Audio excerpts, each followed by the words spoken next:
Alors que le nombre de cas explose partout dans le monde, faisant craindre le pire, certains Tchadiens, eux, semblent jouer avec le feu.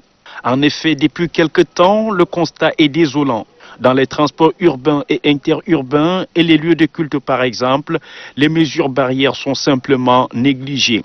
Pas de distanciation physique, pas de port des masques systématiques, sans oublier d'autres règles d'hygiène usuelles telles que le lavage régulier des mains. À ces manquements s'ajoute la rouverture des débits des boissons et les attroupements monstres dans les places mortuaires et aux cérémonies des mariages, alors que les mesures en vigueur ne sont même pas levées.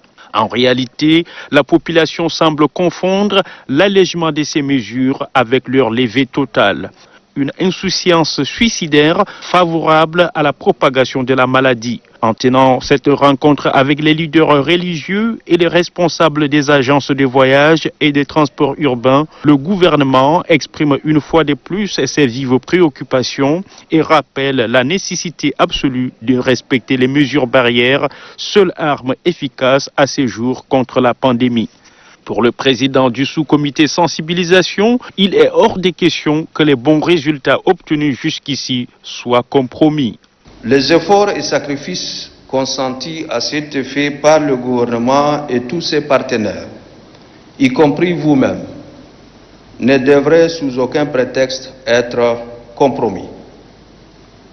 Dans cette optique, nous comptons sur vous et sur votre disponibilité permanente pour faire respecter les mesures barrières et les restrictions dans les lieux et domaines d'activité relevant de vos organisations respectives. Et si les citoyens persistent dans leur insouciance, la réactivation des restrictions prises au plus fort de la crise sera non seulement évidente, mais inévitable.